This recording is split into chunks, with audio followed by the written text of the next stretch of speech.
جی تو آپ کو ہو گیا کسی دوشیزہ طرح دار سے پیار، آپ ان کے پاس گئے، آپ نے کہا کہ محترمہ مجھے آپ سے پیار ہو گیا ہے، میں آپ سے نکاح کرنا چاہتا ہوں۔ دوشیزہ نے کہا جی sorry I am not available. آپ نے کہا کیا مطلب؟ انہوں نے فرمایا کہ بات یہ ہے کہ میں تو پہلے ہی کسی سے پیار کرتی ہوں اور میں تو انہی سے شادی کروں گی۔ آپ نے کہا okay no problem,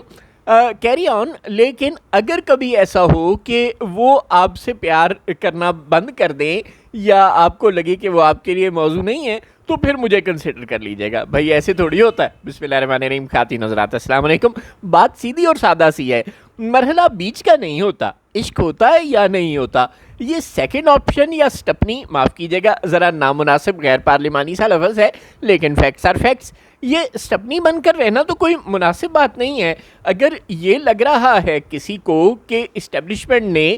Peoples party کو دے دی ہے دھمکی کہ اگر تو تم 28ویں ترمیم میں ہمارا ساتھ دو گے، یعنی سیدھا سیدھا یہ کہیں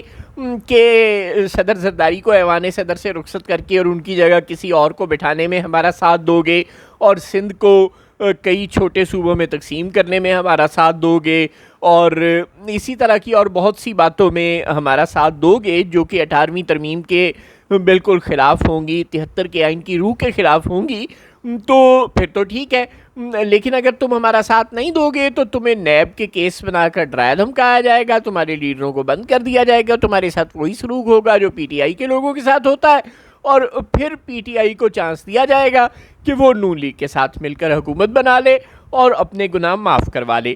گویا اگر ایسی سیکنڈ آپشن بننا پی ٹی آئی پسند کر رہی ہے تو بڑے افسوس کی بات ہے۔ ایسا کیسے ہو سکتا ہے کہ اس طرح کی کسی ڈیل کے انتظار میں پی ٹی آئی والے خاموش ہوں؟ یہ جو آپ نے دیکھا ہے کہ ایک زمانہ تھا کہ مریم بی بی بہت بولا کرتی تھیں، بڑی اپنے والوں شمع جمہوریت بن کر چیخا پکارا کرتی تھیں، کبھی وہ ججوں پر چیختی تھیں، کبھی نواز شریف صاحب، قمر جاوید باجوہ صاحب سے جواب مانگا کرتے تھے، اور پھر سب پوری کی پوری نون لیگ کو بالخصوص باپ بیٹی کو سانپ سوکھ گیا، نہ مریم بی بی بولتی نہ ان کے پاپا بولتے، اور پھر یہ ہوا کہ ڈیل ہو گئی اور نواز شریف ملک سے باہر بھی چلے گئے، اور پھر بات یہاں رکی نہیں، شہباز شریف کی زیر سرپرستی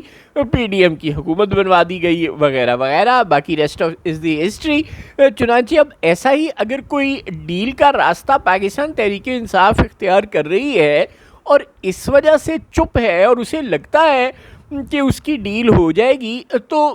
کیا واقعی یہ کوئی دانشمندانہ پالیسی ہے؟ عمران خان ایک آنکھ اپنی ضائع کروا چکے ہیں، بشریٰ بی بی کی بھی ایک آنکھ اس وقت تو شدید خطرے میں ہے، پتہ نہیں بچتی ہے کہ نہیں بچتی، پتہ نہیں بچی ہے کہ نہیں بچی، اور عمران خان کی ایک آنکھ پہ معاملہ رکے گا یا اس سے بھی آگے جائے گا، کسی کو کچھ پتہ نہیں۔ اور اگر پاکستان پیپلز پارٹی والے حلالہ کر لیتے ہیں، یعنی کہ اسٹیبلشمنٹ کی وہ تمام شرطیں مان لیتے ہیں، تو جو پی ٹی آئی نے اس وقت خاموشی اختیار کی ہوئی ہے، احتجاج تو دور کی بات، کوئی بندہ چون چراں بھی نہیں کر رہا، بلکہ اقبال افریدی والے معاملے کو جب سے طلال چودھری نے ایکسپوز کیا ہے تب سے الٹا پی ٹی آئی والے آپس میں مزید لڑنا شروع ہو گئے ہیں۔ نہیں لڑتے تو وہ پہلے بھی رہتے ہیں ماشاءاللہ، اب مزید لڑنا شروع ہو گئے ہیں۔ سہیل افریدی صاحب تلاش گمشدہ کا اشتہار دینا پڑے گا، غائب ہو گئے ہیں۔ جو اپنے آپ کو احتجاجی سیاست کا چیمپئن بتایا کرتے تھے وہ کسی کو اب نظر ہی نہیں آتے۔ اسی طرح باقی تمام جو غادری اس وقت غائب ہیں، کبھی محمود اچکزئی اور ناصر عباس اور پی ٹی آئی کے درمیان اختلافات کی خبریں آتی ہیں، تو یہ جو کچھ ہو رہا ہے یہ عمران خان، بشریٰ بی بی اور ان تمام قید لوگوں، ڈاکٹر یاسمین راشد، شاہ محمود قریشی، ان سب لوگوں کے لیے جو سالوں سے قربانیاں دے رہے ہیں پابند سلاسل ہیں، اور وہ نامعلوم گمنام کارکن جن کی تعداد سینکڑوں میں ہے، جو کوئی ملٹری ٹرائل کا سامنا کر رہے ہیں، کوئی سول عدالتوں میں ٹرائلز کا سامنا کر رہے ہیں، ان سب کے لیے یہ کافی زیادہ افسوس کی بات ہے۔ پوری قوم کے لیے تو خیر ہے ہی ہے۔